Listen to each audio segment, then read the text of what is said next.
Assalamualaikum warahmatullahi wabarakatuh. Perkenalkan, saya Dila Afita Anggraini dari Prodi Keperawatan angkatan 2023 dengan NIM 2301010629. Di sini saya akan menjelaskan tentang tradisi Amaliyah Nadliyah 3.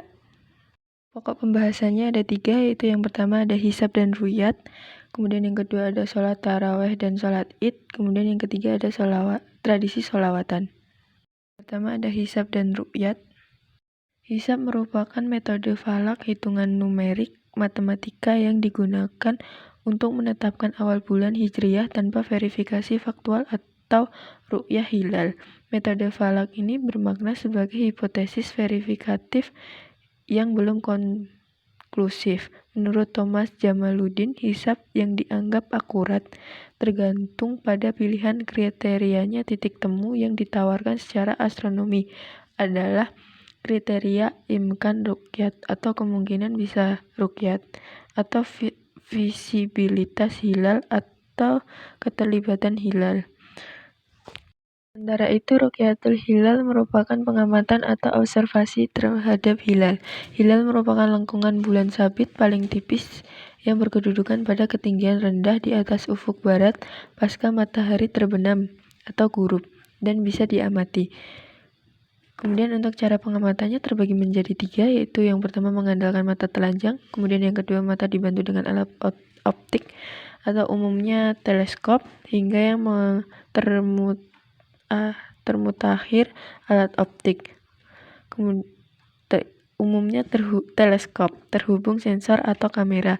Dari ketiga cara tersebut, maka keterlihatan hilal pun terbagi menjadi 3 pula, mulai dari kasat mata telanjang atau bilfili, kemudian yang kedua ada kasat mata, teleskop, dan kasat citra. Yang kedua ada sholat tarawih dan sholat id. Untuk sholat tarawih ini merupakan sholat khusus pada malam hari di bulan Ramadan. Waktu pelaksanaan sholat tarawih yaitu setelah sholat isya dan sebelum witir. Hukum melaksanakan sholat tarawih adalah sunnah bagi kaum laki-laki dan perempuan. Hadis ini menerangkan bahwa Nabi Muhammad SAW memang pernah melaksanakan sholat tarawih pada malam awal-awal bulan Ramadan hingga akhirnya saat melihat antusiasme yang begitu tinggi dari para sahabat-sahabatnya. Nabi justru mengurungkan niatnya datang ke masjid pada hari ketiga atau keempat. Untuk sholat id, hukum sholat id baik Idul Fitri maupun Idul Adha adalah sunnah muqaddah dan sangat dianjurkan untuk dilaksanakan secara berjamaah.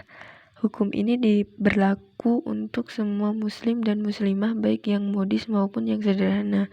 Sholat 2 hari raya Idul Fitri dan Idul Adha ini adalah sunnah muqaddah bagi orang yang ada di rumah maupun perjalanan, merdeka maupun hamba sahaya, laki-laki maupun perempuan. Perbedaan sholat id dengan sholat lainnya adalah adanya khotbah setelah pelaksanaan sholat 2 rakaat, dan dalam sholat id ini tidak diperlukan azan maupun iqomah. Demikian keterangan dari Jabir sesuai yang dilihatnya pada zaman Rasulullah SAW. Kemudian yang terakhir ada tradisi sholawatan. Tradisi sholawatan ini secara bahasa berasal dari kata sholat yang berarti doa untuk mengingat Allah Subhanahu wa Ta'ala secara terus-menerus. Sedangkan menurut istilah sholawat adalah doa yang ditujukan kepada Rasulullah SAW sebagai bukti rasa cinta dan hormat kepadanya, yaitu umatnya. Ia juga doa dari para malaikat, bahkan Allah Subhanahu wa Ta'ala memerintahkan malaikat untuk mendoakan mereka yang bersholawat.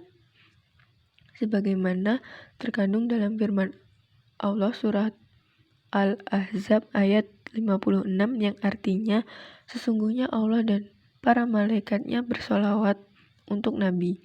Wahai orang-orang yang beriman, bersolawatlah kamu untuk Nabi dan ucapkanlah salam dengan penuh penghormatan kepadanya. Solawat dari Allah Subhanahu wa Ta'ala berarti memberi rahmat baginya. Solawat dari malaikat berarti memohon ampun atau istighfar baginya.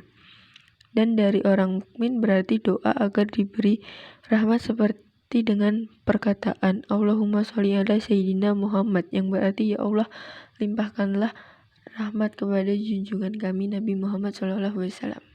Baik, itu saja materi yang dapat saya sampaikan. Kurang lebihnya mohon maaf. Sekian, terima kasih. Wassalamualaikum warahmatullahi wabarakatuh.